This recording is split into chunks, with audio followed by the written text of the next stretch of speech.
18 தர்பார். வந்துட்டாயா. வணக்கம் மக்களே. சென்னையில தொடர்ச்சியா மழை பெய்யுது, லீவ் விட்டாங்க.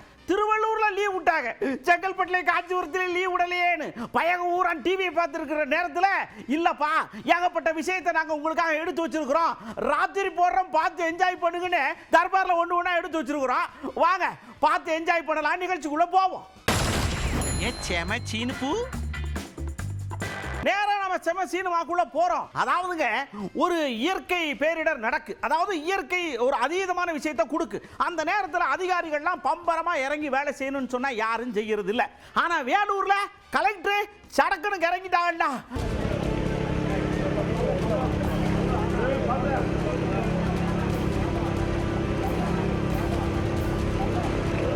ஒரு 2-3 நாள் தண்ணி மழையெல்லாம் வெறிச்சிடும், அதுக்கப்புறம் இங்கே வரலாம். ஓட்டு வச்சு ட்ரைவ் பண்ணுறது என்ன பண்ணுறீங்க?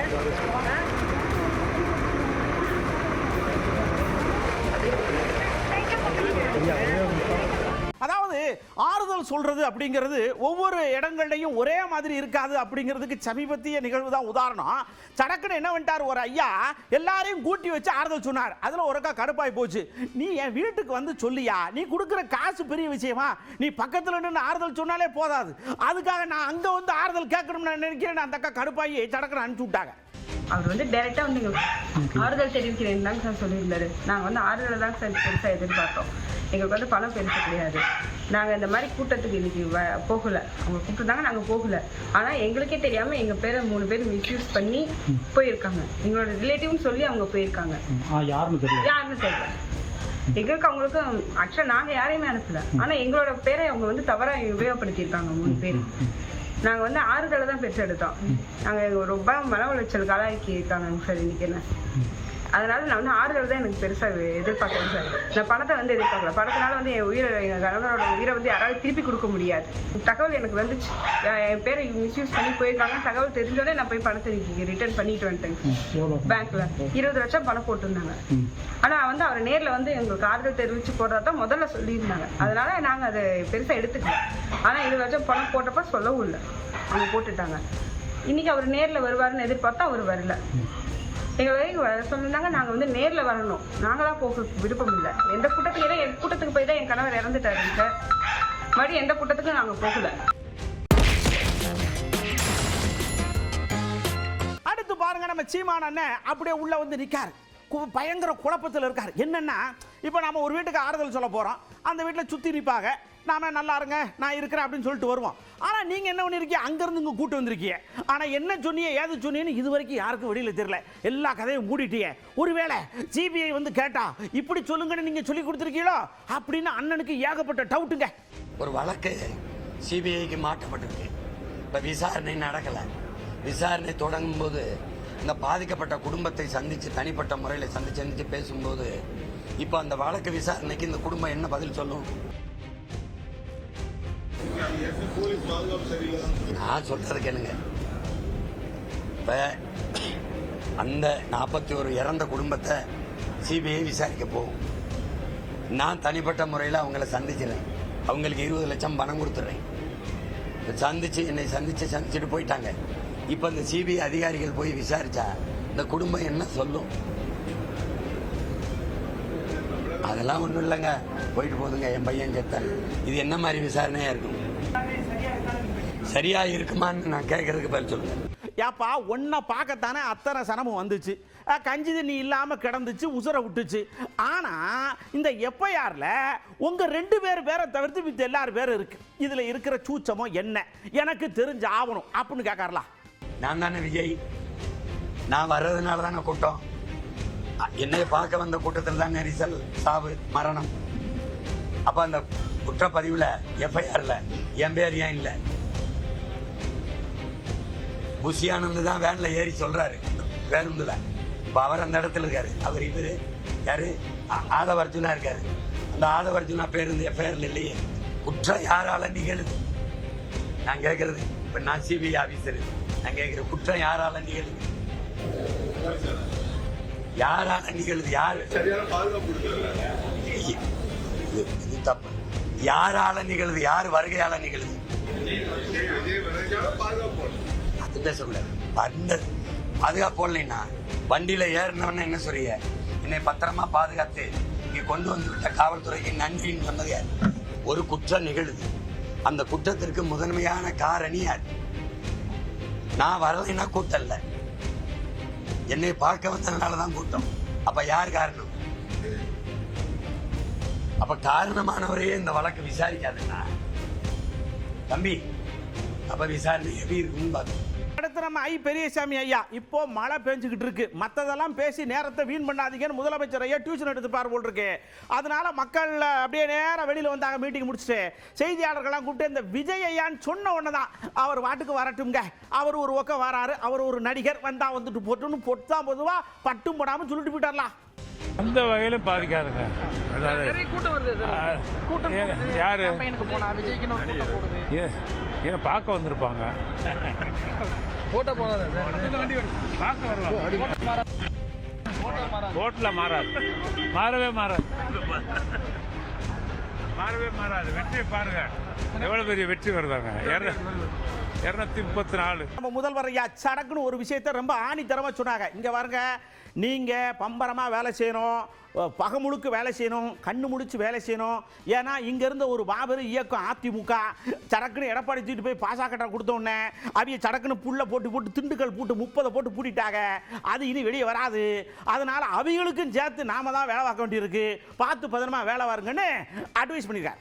2026 தேர்தலின் போது தமிழ்நாட்டை பாஜக அதிமுக கும்பலிடமிருந்து பாதுகாப்பதற்கான தேர்தல்.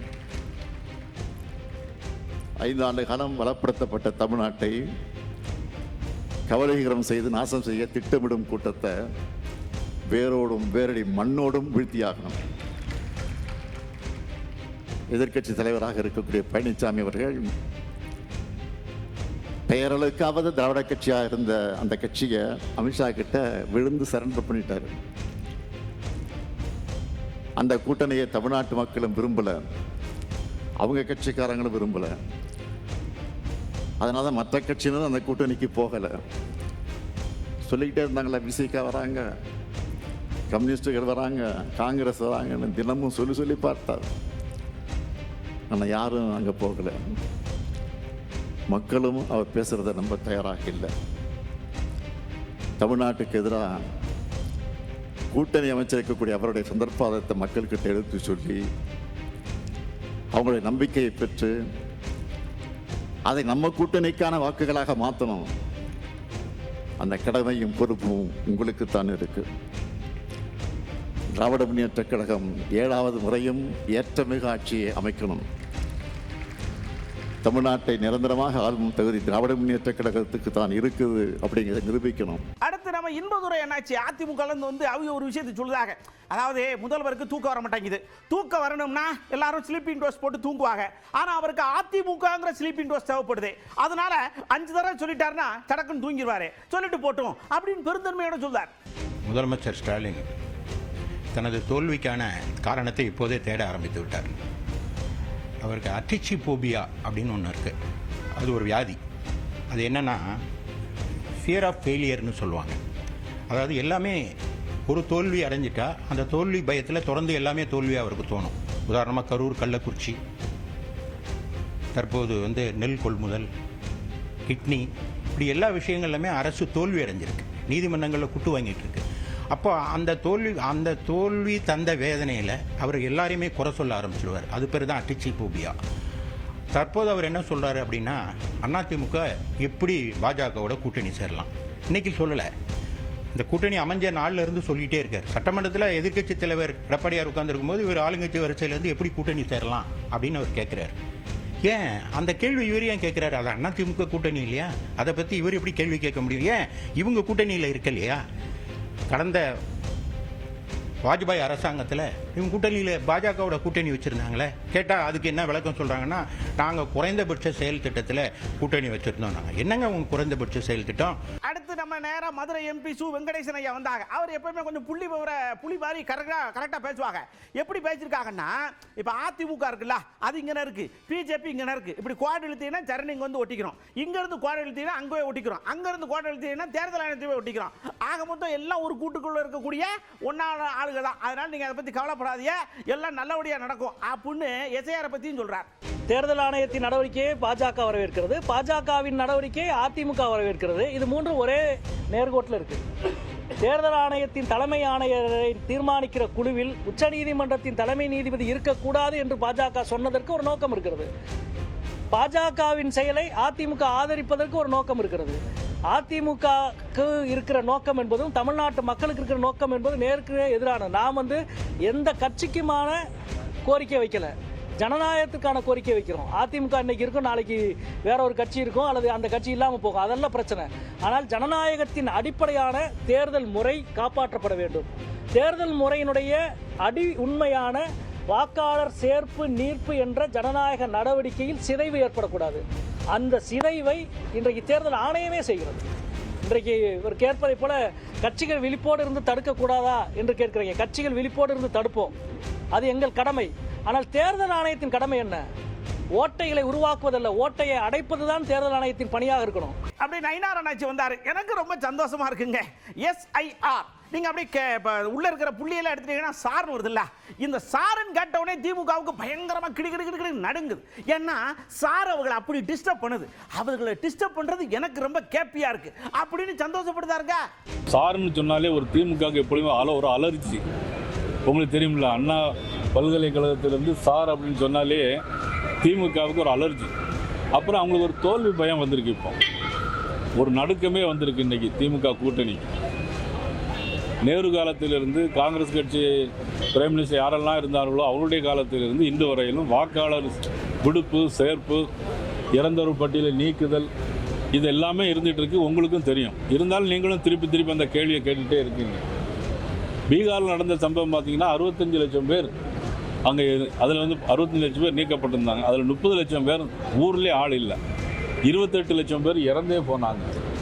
மீதி உள்ளவங்கெல்லாம் அடுத்த இடத்துக்கு குடிபெயர்ந்துட்டாங்க. ஆனால் இப்போ குளத்தூர் தொகுதியில் மட்டும் 9000 வாக்குகள் அதிகமாக இருக்குது. ஆக இதெல்லாம் பார்த்தா பயந்து போய் இருக்கிறாங்க. இந்திய கம்யூனிஸ்டோடைய மாநில செயலாளர் வீரபாண்டி அண்ணாச்சி ஒரே ஒரு விஷயத்தை தான் ரொம்ப ஆணித்தரமா சொல்றாங்க. அதாவது என்னன்னா, அதிமுக ஒரு ஜனநாயக கட்சி அப்படின்னு எல்லாருக்கும் தெரிகிற மாதிரி பண்ணியிருக்கிறீங்க. ஆனால் எடப்பாடி அண்ணாச்சியோடைய செயல்பாடுகள் அப்படி இல்லை, அது எனக்கு ரொம்ப வருத்தம் அளிக்குது. தயவு செஞ்சு நீங்க இந்த மாதிரி பண்ணாதீங்க அப்படிங்கிற மாதிரி நிறைய அட்வைஸ் எல்லாம் பண்றாரு. ஆனால் நமக்கு தான் கொஞ்சம் சுத்தி வளைச்சு பேசுறாரோ அப்படின்னு தோணுது. அதிமுக மெல்ல மெல்ல நிறம் மாறுகிறது. அது நிறம் மாறக்கூடாது என்று நாங்கள் விரும்புகிறோம். அண்ணா திராவிட முன்னேற்ற கழகம் ஒரு ஜனநாயக வடிவம். எனவே அந்த ஜனநாயக வடிவத்தை சகோதரர் எடப்பாடி அவர்கள் சிதைத்துக் கூடாது என்று நாங்கள் கேட்டுக்கொள்கிறோம். எந்த பிளவும் இல்லை, மேலே மேலே நெருக்கம் இருக்கிறது, மேலே மேலே உறுதி ஏற்படுகிறது. நாங்கள் தான் வெல்லுவோம். தமிழக முதல்வர் துவக்கி இருக்கிற போராட்டம் தமிழ்நாட்டுக்கானதல்ல, அதற்கு மட்டுமானதல்ல, இந்தியா முழுவதும் இருக்கிற மாநிலங்களின் உரிமைகளுக்கான போராட்டம். எனவே திமுக தலைமையிலான கூட்டணி வெல்லும், நாங்கள் வெல்லுவோம், தமிழ்நாடு வெல்லும். அப்படியே நம்ம அண்ணன் வந்தாரு. முதல்ல கோபமா இருந்தாரா, இப்போ கொஞ்சம் குணமா ரொம்ப விஷயமா பேசுறாரு. என்ன அப்படின்னா, தம்பி என்கிட்ட பேனா இருக்கு, பேனாக்குள்ள மை இருக்கு, மையெல்லாம் ஃபுல்லா இருக்கு, அப்படி கையெழுத்து போட்டோன்னா கச்சத்தீவு நமக்கு வந்துடும். ஆனா அதுக்கு நான் முதலமைச்சர் ஆகணும். முதலமைச்சர் ஆகணும்னா நீங்க ஓட்டு போடணும். ஓட்டு போட்டீங்கன்னா கையெழுத்து போட்டு வந்துடும், இலங்கைக்காரெல்லாம் போயிடுவாங்க. ரொம்ப சிம்பிளான விஷயம். அதுதான் இத்தனை வருஷமா இழுத்து கிடக்கு. அண்ணன் ஐடியா இருக்கு அப்படின்னு இருக்காரு. பேனா வெயிட்டிங். ஒரு நாடு தன் கடல் பரப்புக்குள்ள கடலுக்குள்ள 12 நாட்டிக்கல் மைல் தான் ஆதிக்கம் செலுத்த முடியும். ஆனால் இலங்கை என்னோட கச்சத்தீவு இங்கே வரை என்னுடைய எல்லை வரைக்கும் வந்து விரட்டி கைது பண்ணிட்டு போகுது. அது மொத்த கடல் பரப்பும் தன்னோடது போல கட்டமைக்குது. தமிழர்கள் எங்களை திருடர்கள் போல கட்டமைக்குது. உங்களுக்கு விளங்குதா? அப்ப அதை கேட்கறதுக்கு இந்தியாவால முடியல. கையாலாகாத ஒரு அரசாகிட்டு கச்சத்தீவை மீட்போம்னு நாங்கள் மீட்டு கொடுங்க நான் கேட்கல. நாங்க வந்து மீட்போங்கிறோம். நீங்க பார்க்க போறீங்க. நான் தமிழ்நாட்டின் முதலமைச்சர் வந்த பிறகு அவனை நீயே வச்சுக்கன்னு சொல்லுவான். எப்படி சொல்லுவான்? அவனே சொல்லுவான். நீங்க பார்க்க போறீங்க. அப்படியே நேரா உசாருக்குள்ள போறோம். நீங்க கல்யாண வீடுன்னு பரபரப்பா இருப்பீங்க.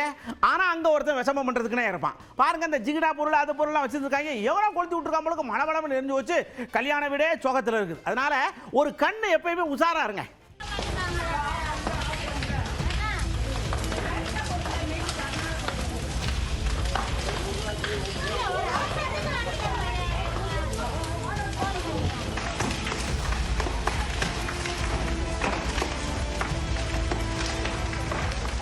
நேராக வேடச்சந்தூருக்கு போகிறோம். ஒரு பாப்பா டம்முன்னு கீழே கிடக்கு. என்ன பாப்பான்னு கேட்டான். அண்ணே வந்தேன் வண்டியில், நான் என்னாச்சு குறுக்க வந்துட்டாரு, பிரேக்கை பிடிக்கணும்னு பார்த்தா மழை பெஞ்சதுனால வலிக்கு டப்புன்னு கீழே விழுந்துட்டேன், அதனால் நாய் என்னாச்சு கொஞ்சம் பார்த்து வர சொல்லுங்கன்னு பாப்பா நம்மகிட்ட சொல்கிற மாதிரி இருக்குது.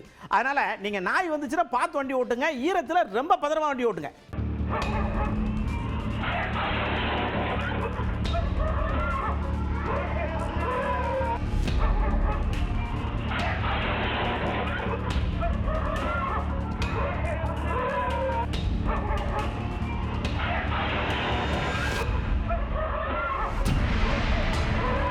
அடுத்து பாருங்க, ஈரோட்டில் ஒரு பாப்பா அவசரமாக ட்ரெயின் ஏறதுக்காக குடுக்குடுன்னு ஓடையாந்துருக்கு. நான் ஏற்கனவே சொன்ன மாதிரி தண்ணியில் காலை வச்சுக்கிட்டு இரும்புல வச்சா வழுக்க தானே செய்யும். பாப்பா வலிக்கு நல்ல வேலை உள்ள இருந்துச்சு. பக்கத்தில் இந்த போலீஸ்காரர் லவக்குன்னு பிடிச்சிட்டாரு. இந்த போலீஸ்காரங்க ட்ரெயின் நகரும் போதே கண்டிப்பாக இப்பெல்லாம் இருக்கணும்ன்ற அவசியமாகி போச்சு போல் இருக்கு. பார்த்து பதறமா ஏறக்கூடாதான்.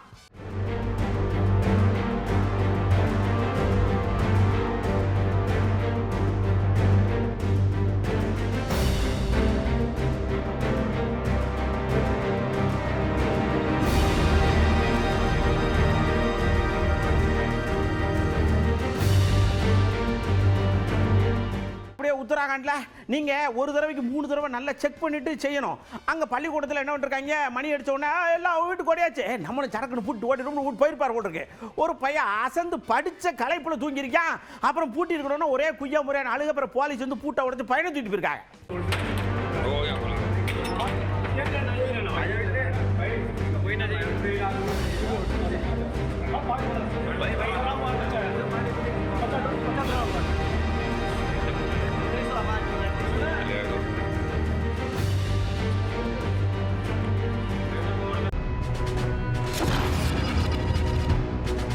திடீர்னு மழை வருது, திடீர்னு மேகமா இருக்கு, திடீர்னு புயல் வருது. வரும் வராது, ஐயோ பக்கத்து டிஸ்ட்ரிக்ட்ல விட்டாங்க, நம்ம இதுல விடலையே, இப்படி ஏகத்துக்கு இருக்காங்க. புள்ள கடலாம் பள்ளிக்கூடம் போது திடீர்னு லீவ் அப்படின்னோடனே அந்த புத்தக சுமையோட அழுதுகிட்டே வருதுங்க.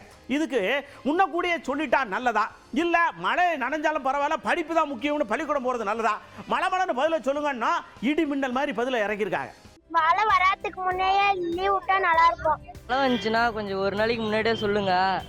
வீட்ல இருந்து வருது கஷ்டமா இருக்கு, வீட்ல இருந்து வருது கஷ்டமா இருக்கு. எங்க அப்பா அம்மாக்கு முன்னாடி தகவல் தெரிஞ்சுக்கணும். மழை காலத்துல 6 மணிக்கு முன்னாடியே கொஞ்சம் தகவல் சொல்லிட்டா நல்லா இருக்கும். காலையிலேயே பேரண்ட்ஸ் எல்லாமே எழுந்திரிச்சு சமைச்சு எல்லாம் முடிச்சிருவாங்க.